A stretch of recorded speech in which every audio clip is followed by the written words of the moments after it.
Bonjour à tous, c'est Vlog Cycling, j'espère que vous allez bien. Aujourd'hui on se retrouve pour le premier épisode d'une nouvelle série intitulée Chronique quotidienne. Donc avant toute chose, je tiens à préciser que je ne suis pas très à l'aise devant une caméra, donc en fait ce commentary. La seule fois que j'ai fait ce genre de vidéo, c'est lors de l'épisode 5 de ma série Randonnée solitaire qui porte l'appellation Randonnée cyclo à l'heure actuelle. Donc je suis pas très à l'aise, si j'arrive pas bien à parler ou si j'ai pas l'air naturel à 100% sur ces vidéos, c'est normal tout simplement. Je m'améliorerai certainement dans les prochaines vidéos. Plus on en fait, plus on s'améliore, c'est comme tout, comme le vélo, comme n'importe quoi. Plus on s'entraîne et plus on est plus performant.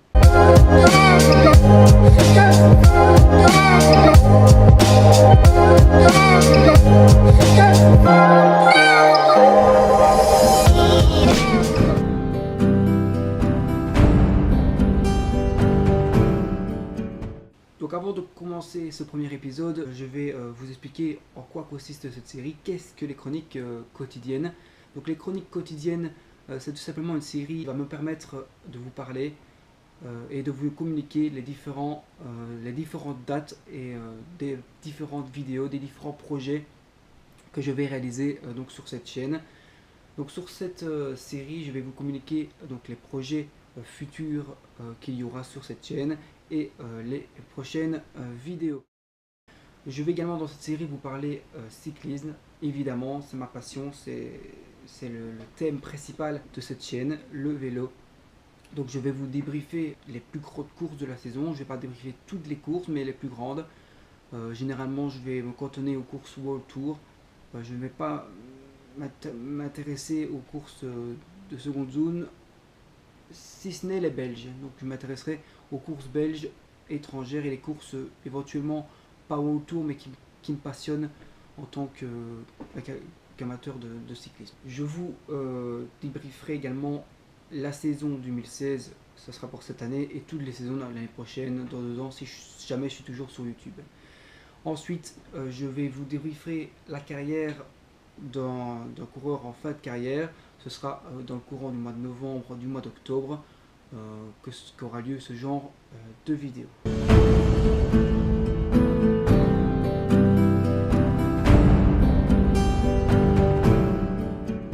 Donc pour commencer ce premier épisode, je vais d'abord vous parler de mes vacances que j'ai passées tout simplement en Italie, dans le sud, donc dans la région de la Campanie. Donc c'est une région près du Vésuve, près de Pompéi, près de Naples et près de l'île de Capri. J'ai été visiter donc Pompéi, Naples, Capri, également le Vésuve, et également j'ai fait une balade assez connue en Italie. Ça s'appelle le chemin des dieux. C'est d'après le guide du routard, d'après certaines informations, la plus belle balade en Italie. Donc voilà, 2 semaines de vacances dans des paysages magnifiques. J'ai passé des vacances au niveau du paysage vraiment sublime, avec du soleil quasi tout le temps. Il n'y a que 3 jours sur les 15 jours de vacances où il y a eu un peu de pluie, mais relativement chaud et relativement ensoleillé ces vacances. On a eu un petit problème pour revenir, c'est-à-dire qu'on a été à l'aéroport pour prendre l'avion et le vol a été donc annulé, et donc on a fait donc le voyage retour en 3 jours. Donc c'est une anecdote assez drôle à raconter avec du recul, parce que sur le moment même c'était pas super drôle. Mais je ne vais pas m'attarder sur ma vacance passée. Je ferai une vidéo 100% dédiée à ça dans une prochaine chronique qui arrivera très prochainement, dans le courant du mois d'août, voire du mois de septembre.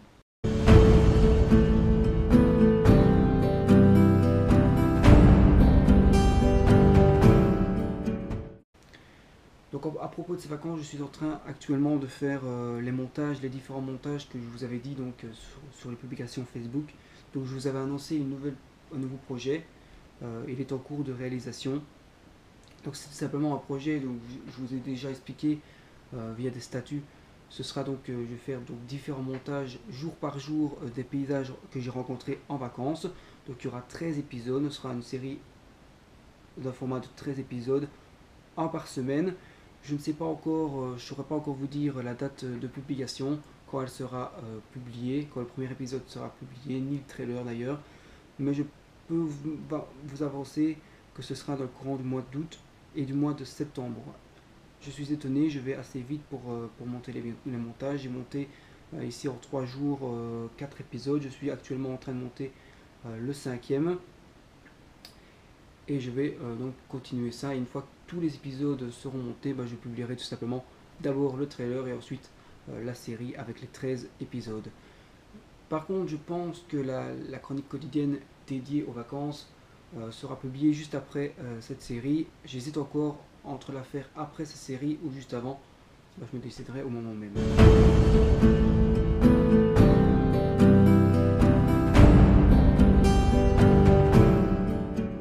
Au niveau du vélo maintenant, le plus important sur cette chaîne, parler vélo, même si le projet des vacances qui n'est rien à voir avec le vélo sera un projet important de cette année 2016. Ce sera le dernier projet, la dernière série cette année en tout cas. Voilà, donc le vélo c'est en mode burn-out. C'est en mode tout simplement en mode 0%. C'est-à-dire que j'ai plus fait de vélo depuis, je n'ai pas encore calculé, mais depuis 2 mois. Voire même 3 d'ailleurs. Voire même 3 parce que j'ai quand même fait quelques sorties, mais très très très minimes. Donc le vélo, je suis vraiment en mode une passe complètement sans, une mauvaise passe totalement dans le vélo. Jamais eu ça. Enfin si. J'ai eu une mauvaise passe comme ça en 2015, donc l'année pas, non pas en 2015, en 2014. C'était en 2015, cette année passée, du mois de octobre à mars, avril, je n'avais plus fait mais aucun vélo. Si quelques sorties de temps en temps, mais très très rarement. Donc c'était vraiment la galère. Et j'ai vraiment l'impression que je repars dans le même créneau. Je n'ai plus. J'ai plus la motivation, tout simplement. La motivation n'est plus là. Il y a des jours comme ça, je fais pas du vélo pour être fort, pour performer, pour être un athlète. Je ne fais pas de compétition, c'est juste pour le plaisir. Mais là, je suis quand même en mauvaise passe. Je vais reprendre le vélo demain. Demain, si le temps me le permet, parce que la pluie est actuellement fait partie intégrante de notre pays. Il pleut une fois sur 3, 2 fois sur 3 même, j'ai envie de dire. Donc c'est très difficile, surtout que la pluie, c'est pas vraiment la pluie qui m'énerve, parce que rouler sur la pluie ça me dérange pas. Autant avant j'avais peur à cause des routes glissantes, maintenant ça va encore. C'est juste le nettoyage du vélo qui prend énormément de temps, 1 heure et demie après une sortie pluvieuse, et ça c'est pas gai du tout, je déteste faire ça, tout simplement, mais ça il faut bien le faire, mais c'est un peu qui me freine à rouler dans la pluie, évidemment.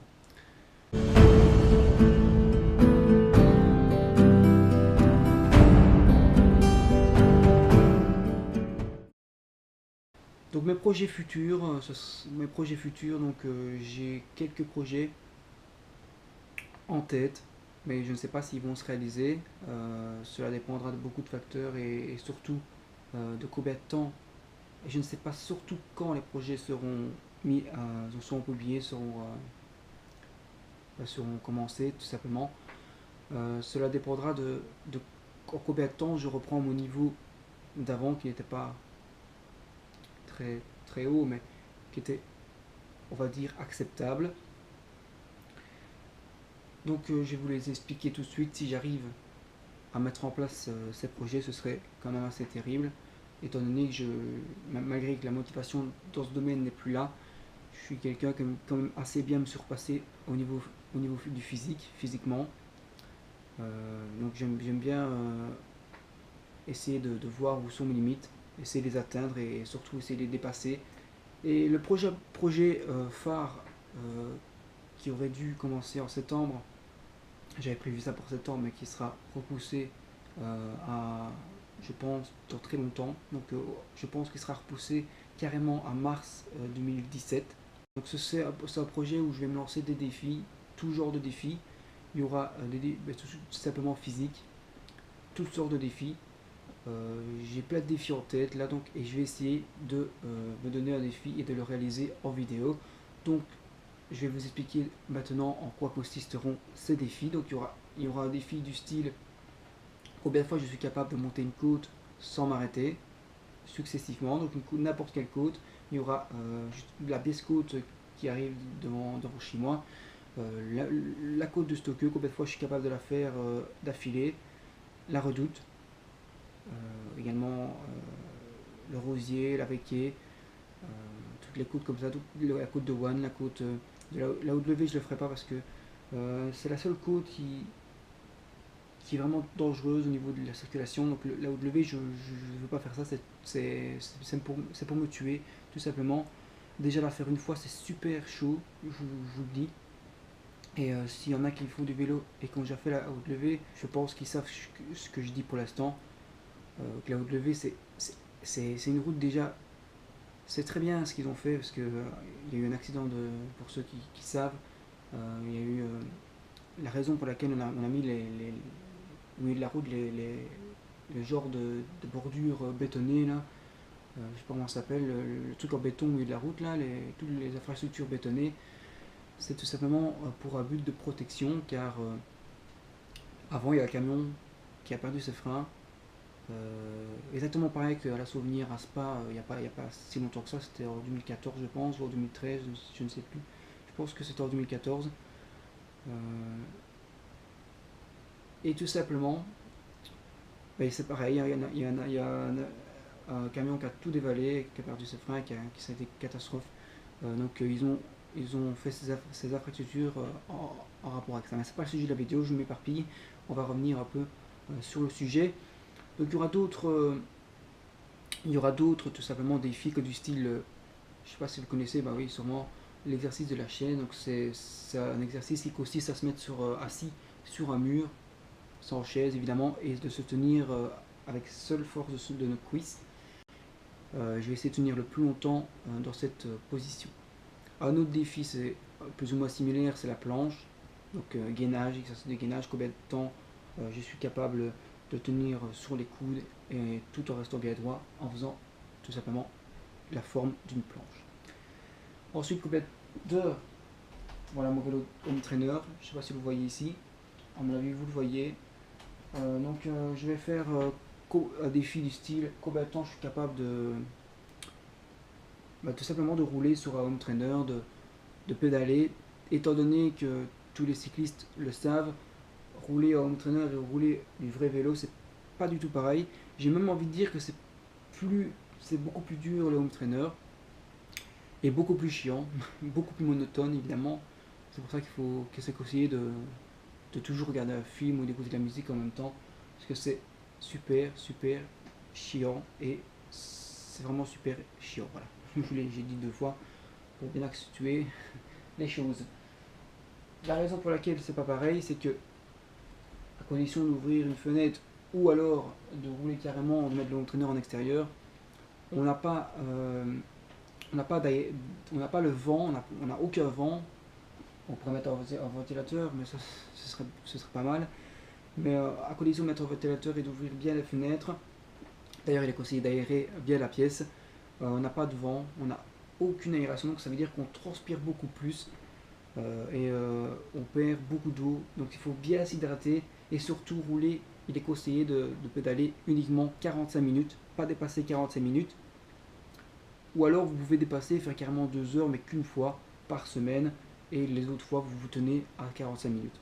Moi, mon défi, c'est un défi de taille, c'est de rester le plus longtemps possible, sans même tenir compte de la durée 45 minutes, dépasser même cette durée et aller le plus longtemps possible jusqu'à ce que mes muscles soient morts de chez mort. Donc voilà, ce sera pour ce défi. Un autre défi également, c'est le kilométrage, faire un parcours, une randonnée avec le plus de kilomètres. Mon record, qui est un record minable, je vous l'avoue, parce que par rapport aux autres cyclotouristes et les pros surtout, c'est 100 km. Et pour moi 100 km c'est déjà énorme, c'est 4 heures de vélo, c'est énorme. Ça veut tout dire quant à mon niveau, mais j'étais excellemment heureux la première fois que j'ai réussi à faire 700 km, même si j'étais un déchet à la fin, je l'avoue. Donc voilà pour mes projets futurs. Je pense pas que d'autres projets que ce défi va être mis en place. Il y aura toujours les randonnées cyclo que je vais continuer. Il y aura l'épisode 7 qui va arriver, l'épisode 8, etc. Je n'arrêterai pas cette série. C'est avec cette série que j'ai débuté cette chaîne.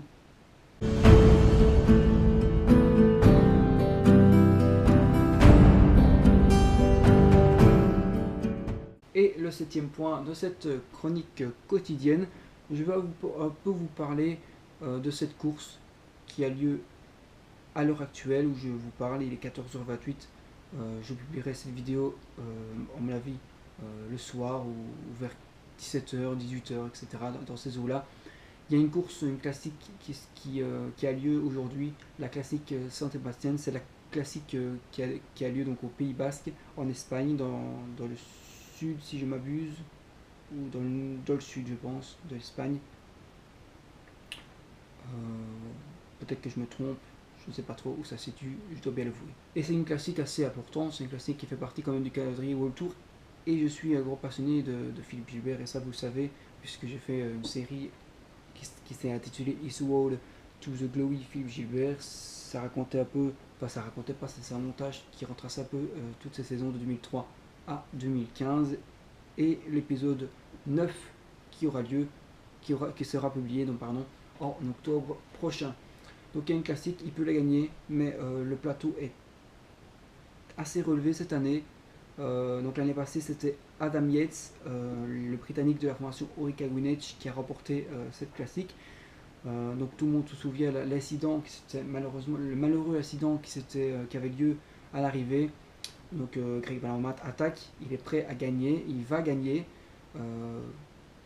Il est sûr d'une victoire, d'une première classique. Ce serait sa première grosse classique de sa carrière. Malheureusement, une moto en a décidé autrement et l'a bousculé, l'a fait tomber. Et c'est donc Adam Yates qui remporte donc, à son plus grand étonnement, la victoire finale. Il ne savait même pas qu'il avait gagné, donc il n'a même pas levé les bras.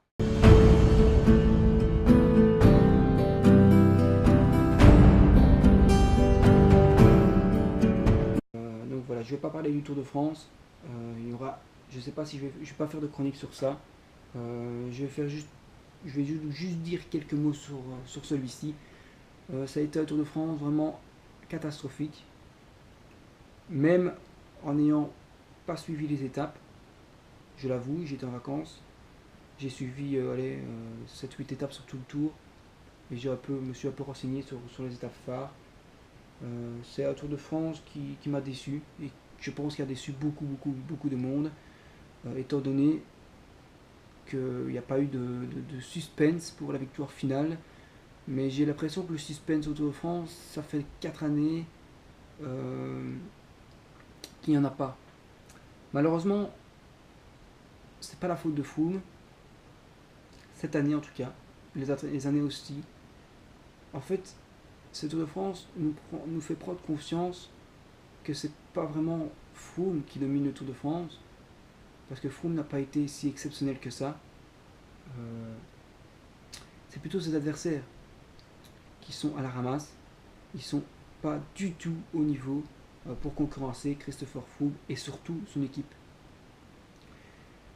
Au Tour de France, c'est pas comme dans les classiques. Les classiques aussi ça joue évidemment, mais l'équipe est carrément la chose la plus importante dans le cyclisme. On l'a vu avec, malheureusement je prends un mauvais exemple, c'est Armstrong, que tout simplement ils étaient beaucoup plus forts. Et ici on retrouve un peu l'US Postal des temps modernes, avec l'équipe Sky qui est exactement pareil, une équipe avec une équipe extraterrestre qui domine tout. Vas-y pour attaquer avec 4 hommes de Sky derrière, c'est impossible.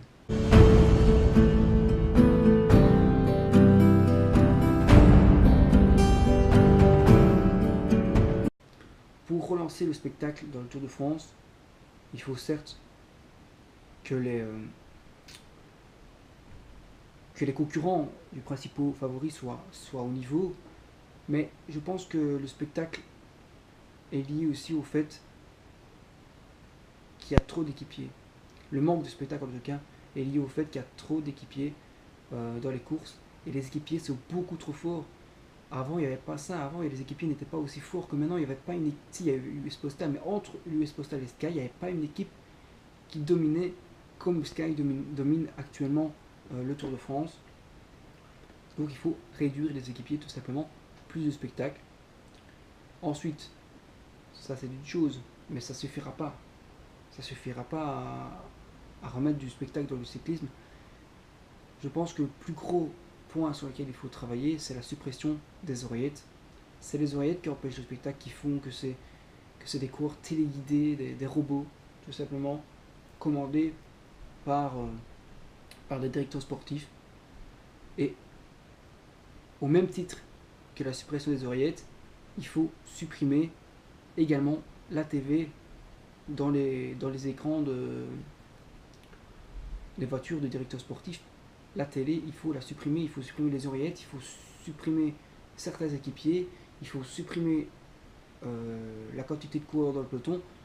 La quantité de coureurs dans le peloton, ça supprimerait, ça renforcerait la sécurité, il y aura moins de problèmes d'accidents, il y aura également plus de spectacles. On est gagnant, les coureurs sont gagnants, tout le monde est gagnant. Et je ne comprends pas pourquoi ils ne décident pas à enlever les oreillettes. En foot, pas d'oreillettes. Dans n'importe quel sport, il n'y a pas d'oreillettes. Alors pourquoi ils foutent des oreillettes? Je n'aimerais pas que le directeur sportif me dirige et dise ce que je dois faire. Je serai un coureur qui aimerait rouler à l'instinct. Et cet instinct-là, on l'a plus. C'est que on l'a pas, tout simplement. Qu'est-ce que c'est beau, quelqu'un qui court à l'instinct et plus des coureurs robotisés, dirigés par des directeurs sportifs. Je pense que tout le monde se souvient de cette mythique, j'ai dit mythique parce que je pense que tout le monde se souvient, image du Tour de France 2012, oui c'était 2012, l'image où on voit Froome, regardez à l'arrière, il est en train d'attaquer et on lui demande tout simplement à l'oreillette d'attendre Wiggins. Alors qu'il est prêt à aller gagner une étape et aller survoler le tour. Mais il faut qu'il attende Wiggins. Parce que l'oreillette, on a décidé autrement. Et on a eu un Tour 2012 pathétique. Vraiment pathétique. Heureusement, une année plus tard, Froome a remis le pendule à l'heure et a déglingué tous ses adversaires et a survolé le tour d'une manière extraterrestre, tout simplement. Donc voilà, c'est donc déjà la fin, enfin déjà, entre guillemets, parce qu'elle était très très longue cette vidéo. Donc je sais pas dans le montage comment je vais faire pour réduire cette vidéo ou la laisser comme ça, 23 minutes déjà que je tourne, donc c'est énorme.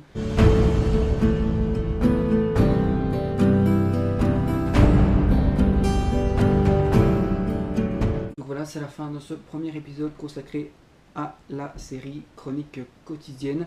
Le premier épisode donc se conclut maintenant. Donc merci à tous ceux qui ont regardé toute la vidéo en entier, qui sont arrivés jusqu'ici parce que la vidéo a été très très longue.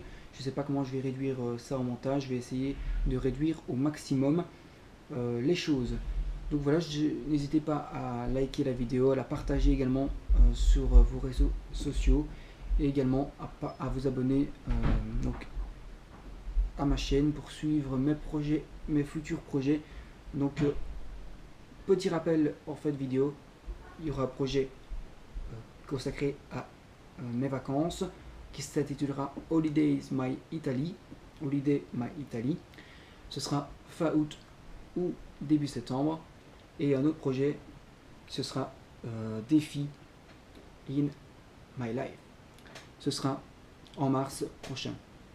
Ciao ciao, portez-vous bien.